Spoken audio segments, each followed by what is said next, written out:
Tantor Audio, a division of Recorded Books, presents Dark Before Dawn by Gray Holborn, narrated by Beverly and Hannah Altagracia. Chapter 1. Eli. 2 days. 2 days since I found Max in a puddle of limbs, crumpled on the ground, sobbing over Cyrus's body. 2 days since she'd spoken a word to anyone. The sound of her screams had struck through me with more force than even Lucifer's creepy, glowing blade. But something about this silence was even worse. It felt more permanent, more irreparably broken. A familiar sort of fracture that I'd tried and failed to glue back together before. That kind of pain didn't come with any magical cures or easy fixes. Grief was a bitch. A gnawing, ever-present ache that pulsed through the body like a poison. It'd quiet down, eventually, but it would always be there, flowing through her veins, reminding her that it was there whenever she got comfortable enough to forget. Seeing her go through that, it felt like I was going through it myself. Her pain, an extension of my own. "I can't even reach her in my sleep." Wade's voice cracked as he leaned against the wall.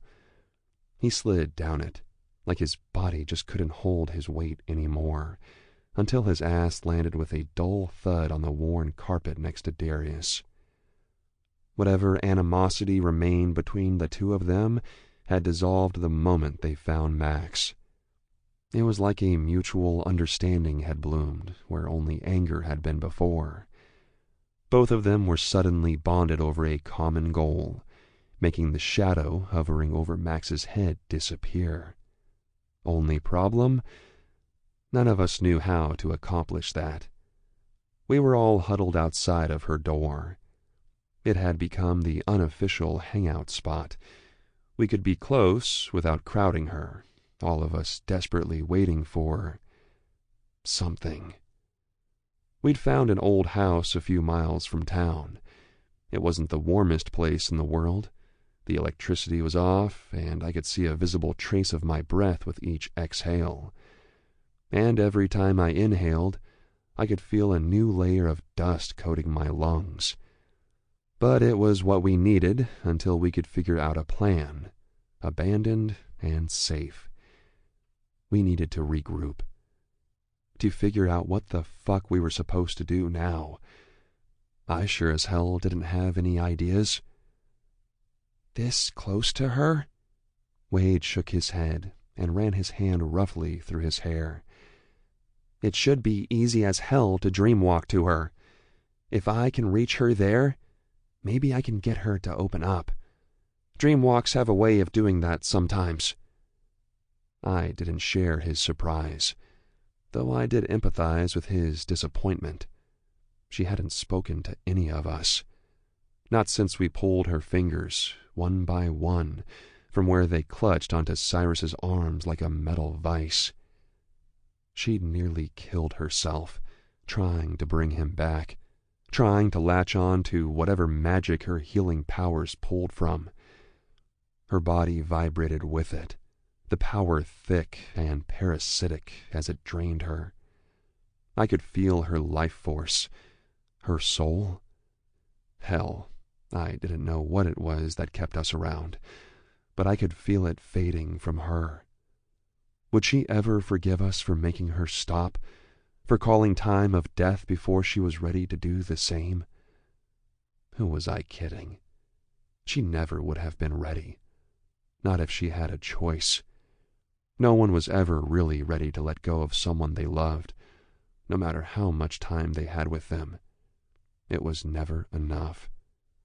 That was the cruel, double-edged sword of love. Darius had carried her here while she screamed, her arms flailing wildly as she fought desperately to get back to Cyrus, to the body. Eventually, those screams turned into muffled sobs, until that faded too into whatever hollow place she'd sunken into. "Maybe she doesn't want to see you."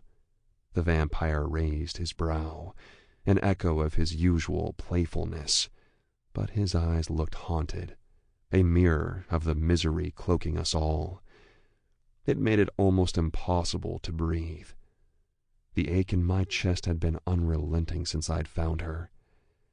"And just so we're clear," he turned to Wade, "when we run into the man who spawned you, I am allowed to tear him piece by piece this time, and I'm only letting him sink into death when she says it's enough. Yeah?" He asked the question in that odd, almost amused tone he often used, but there was a flash of something darker just underneath. That darkness used to terrify me, but now I was grateful that it could be mobilized on our side. Wade stiffened at the comment, his body still, like he wasn't even breathing, but he didn't lash out at him. "I mean, it seems only fair, right?" Darius continued, oblivious to the shift in the atmosphere. "Since he killed the man who spawned Max, and no one who makes her make that horrible sound should be allowed to keep living, to keep breathing. The echoes of that scream have been bouncing around in my skull on repeat since I heard it." He turned to me, eyes wide, imploring. "We can all agree on that, right? I'm not just being the," he made finger quotes, "bloodthirsty fanghole of the group." He paused. "Right?" He turned to Declan, eyebrows scrunched together. "Right? I'm reformed." "Cyrus didn't spawn her?" Declan tilted her head back against the wall and pinched the bridge of her nose. She was exhausted. We all were. We'd slept in shifts, but I wasn't sure any of us were able to fall asleep more than an hour or two. We were all too afraid that Max might slip away, like the grief would permanently pull her if we left her too long, if we weren't careful enough. Like she'd follow some invisible thread to Cyrus and never come back to us. "He adopted her?" "Believe it or not," Darius crossed his arms over his chest and huffed, a hollow, noiseless chuckle. "Even I can admit that some things are more important, more powerful than blood." "What do we do?" Wade's voice was scratchy, worn, like he had been the one screaming for Cyrus to wake up, and not Max. "We can't just stay here forever like this. We can't just sit here while she's in pain." He ran his hand roughly over his face. "And we can't go back." A sharp ache bit at my chest when I took a breath. It was a strange thing, to know irrefutably that we'd never be welcomed home again. Sometimes, when I was younger, I hated headquarters so much that I'd spend hours dreaming of excuses to never return. I'd fantasize about running away, me and the rest of 6. Imagine the kind of lives we might lead if we weren't beholden to our code. But those were the musings of a young, heartbroken kid under more pressure than he could withstand. Now that I really couldn't return, I couldn't deny the hole that realization left. I had no home, other than my team, other than Max. "And we need to figure out how to get Atlas." The name cracked on Wade's tongue, like giving voice to it brought the reality of the situation back into focus. "I'm not leaving my brother to the mercy of Terran. Sarah either." Bile burned the back of my tongue as I thought about them. They were both locked up in the guild labs that none of us had any access to anymore. We hadn't spoken about that particular clusterfuck much since we got here, probably because the others felt as fucking useless and uninspired as I did. All I had were questions, fears, no answers in sight. How the hell did we go up against the guild? Where the fuck did we even start? Would my father truly leave Atlas to the guild's whims and laws? Would he still stand by Terran and the rest of them after what happened to his own brother? If not, would they let him leave? Or would he be thrown behind those impenetrable glass walls just like Atlas? The thought made it even more difficult to suck in a semblance of a breath. "You're right. We do need to get them out, but we have to be smart about it. We're only going to get one chance, and we don't know what things are like back home." Declan paused, and I knew that she was coming to the same realization that I just had, that the boundaries of headquarters would never wear the title of home again. She cleared her throat, expression flattening into a mission-ready mask. "Right now, we need to get intel on what the fuck is going on there before we do anything reckless." "You're right. We have to move slowly here. Tread carefully," I said, ignoring the brief flash of surprise on her face. I wasn't exactly someone known for patience or restraint. Maybe Darius wasn't the only one in the group who'd been reformed. "As for Max," she continued, "I don't think she's going to let any of us in right now." She pulled her bottom lip through her teeth as she shook her head, her shoulders slumping. "We haven't earned that kind of trust." She shot a lethal look at the vampire when he started to interrupt. "No, Fanghole, not even you. Offering to chop off the head of whoever so much as looks at her wrong isn't the kind of support that will help her right now. This is big. Catastrophic. She's never felt this kind of pain before. Until a few months ago, she had exactly 2 people who'd been by her side. On her side. Now half of her family is gone. Just like that." She paused for a moment, as the truth of her words settled over us all. With a sigh, she added, "She needs Ro." I felt the rightness of that deep in my bones, and tried to ignore the small stab of jealousy that I might never be someone Max would turn to for that kind of support. We might all be her bondmates, a possibility that was becoming impossible to ignore or deny, but Ro had spent 10 years in her corner, never once putting her through the sort of turmoil and pain we had. Their connection went beyond the strange threads of magic slowly tying us all together. And hell, I'd done everything I could to push her away, to weaken and threaten the bonds drawing me to her. It was ridiculous of me to hope that she'd let me in when she was most vulnerable. Still, it hurt to know that after months of push and pull, I'd succeeded in my endeavor. I'd fucked any chance I had at finding that sort of happiness with her. The best I could hope for was doing everything I could to make sure she found happiness at all, even if that meant shoving aside my own ego and desire. If Ro could help, if he could get her to speak, to function, if he could bring back even a small shadow of that usual spark in her eyes, we needed to find him. "You're right," I said, surprising her again, judging by the small lines carving through her forehead. "But how?" We ditched our phones the second we could, none of us wanting to chance Terran or anyone else from the guild tracking us down.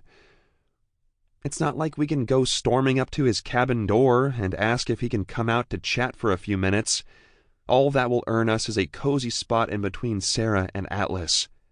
Wade dug his fist into the mystery-stained carpet, every muscle coiled and ready for action, with no clear path to dispel it. I felt his helplessness as if it was my own. It was a sort of stunted need for action that I'd felt more times than I could count since Max had stormed into our lives, the worst of which was definitely when she disappeared in hell. Both times. Once when she and Darius ditched us, and once when she, Darius, and Deck got stuck in hell for a month with no way to reach us. I thought I'd known fear before then. Fuck, was I wrong. I was so fucking sick of disappointing her. I sat up straight, the first tendrils of hope that I'd felt in days slowly unfurling in my chest. The rendezvous point. "Come again?" Deck asked, but all three of them were leaning forward, expressions attentive, like they could feel my excitement too. "When you disappeared for a month," I started. "We didn't exactly have a choice," Darius interrupted. Declan shoved him in the shoulder, shushing him. "Right, well, Atlas, Ro, and I were all obviously pretty tense and anxious about it. We spent days waiting up for you all, or cycling through sleep on the off chance Max might reach for one of us. When things started to get particularly desperate, we decided we needed to develop contingency plans. We knew that once you got back, things would inevitably ramp up, become more unpredictable. We decided that if shit hit the fan, if Max got discovered or we got separated and couldn't reach each other on campus, that we needed to find a rendezvous point, somewhere close by that we could find in a pinch, but where no one would likely go looking." "And?" Wade asked, his anxious energy now coiling into something more actionable. "Where'd you land?" "Ralph's spot," I said. "Ralph? As in the Hellhound?" Wade tilted his head to the side, looking almost like a dog himself, his brows furrowing a bit. "Max's Hellhound? He has a spot?" I kept forgetting that he'd been gone for so long, that he was so out of the loop. It felt like my life had been split into two very different timelines, before Max and after Max, and the latter had somehow come to completely eclipse the former, like it was brighter, in sharper focus. Wade had been absent for most of my after-Max life. It was an odd discrepancy to unravel. "Yes, he has a spot," I answered, figuring it was best to keep it simple. Deck's face lifted into a grin, her eyes shining as she nodded. "Brilliant. Close to the action, familiar to all of us, but no reason for anyone other than us to go trespassing in that part of the woods. Still need to be careful, though." I toyed with the hem of my jeans, trying to keep my focus on my team. I kept finding myself staring at the door, like I'd somehow be able to see Max through it if I just strained my eyes in the right way. The others had checked on her a lot, sat vigil next to the dusty bed she lay on, but I hadn't been able to bring myself to enter the room. I was afraid my presence would make things worse somehow. Our relationship was so complicated, filled with so much tension and unprocessed shit. I was afraid she wouldn't want me there. After the attack, they're going to be a lot more vigilant. They'll be guarding every square inch of headquarters. Them. I wasn't sure exactly when it happened, but I realized then that I'd stopped considering myself one of them, a protector aligned with the guild. They were the enemy now, as much a threat to us all as the demons in hell were. "We still don't know how bad things got," Wade said, a metallic edge to his voice. I knew he was thinking about his father, about Atlas. "How many casualties? Who—" "None of it. We don't have any access anymore. No in." "I'll go to the rendezvous point." Declan leaned forward, like she was ready to leave as soon as possible. "Sooner we find Ro and get a feeling for the others, for who we can trust, we'll be in a better position. Then we can start." Her eyes hardened as they met Wade's. "Then we can figure out how we're getting your brother and my cousin out of that hellhole." I felt my lips tug briefly at her word choice. Deck had always been so ferociously by the book, so dedicated to the guild, her hunger for hunting demons deep and unrelenting. To hear her align everything she'd believed in with our least favorite place, hell, it just went to show how much things had changed in the after-Max era, for all of us. "I'm coming with you," the vampire said, his forearms resting loosely on his knees as he studied her. They'd developed an odd bond over the last few weeks, another unexpected twist in her worldview. He was growing on me too, which, while annoying as fuck, was also a good thing. Lessened the risk of me forgetting about our blood bond and attacking him, and therefore myself at the slightest provocation. "No way," she said, shoulders tight. "Chances are too high that you'll land yourself in a cell right next to Atlas if anyone sees you." He smirked, but there wasn't any humor there, only pity. "You forget that you're just as much at risk of that fate as I am now." The statement hung heavy in the air. He was right. We would be seen as no better than demons if we found our way back to the place we'd all called home for most of our lives. As far as they were concerned, we became traitors the moment we ran. I felt the second this realization hit Declan too, just as it had hit me, her skin even paler than usual, maybe even a tinge green. Not only did we have no home there, but everyone who occupied our old home considered us enemies. Wade nodded, no doubt because he'd had enough time sitting by himself in the dungeons of hell to fully metabolize his new, strange reality.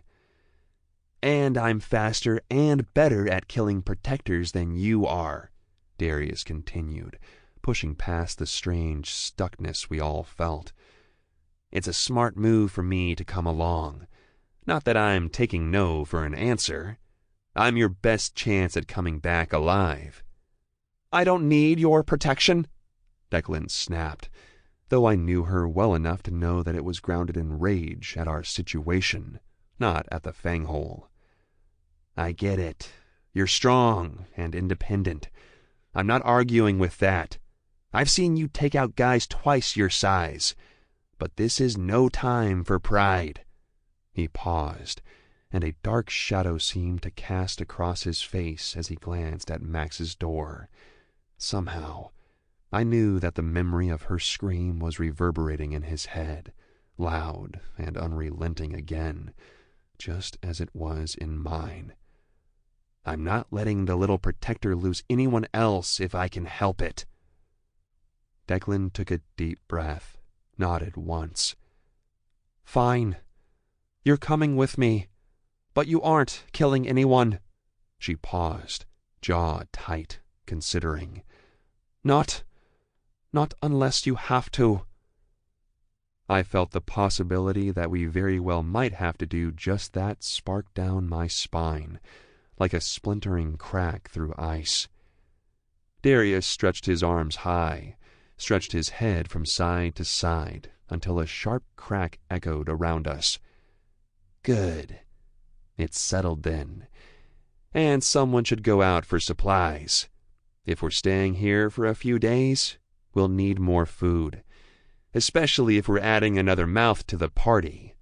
And, at the risk of sounding needy, I could do with some blood." "I'll go," Wade said, before I had a chance. "I'm not quite as strong or fast as the vamp, but I've got my own arsenal if I need it." He nodded to me. "You should be the one to stay with her." Because I was the weakest link? Ouch.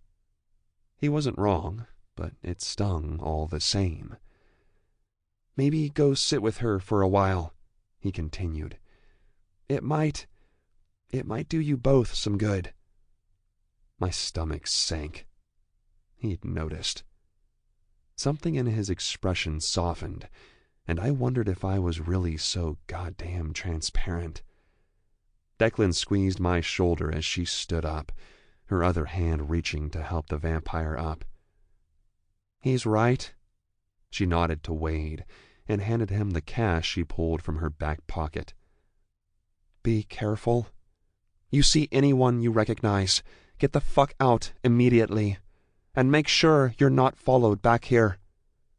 He rolled his eyes, and, for a moment, a flash of the old Wade shone through his expression, annoyed with being the youngest, eager to prove his worth.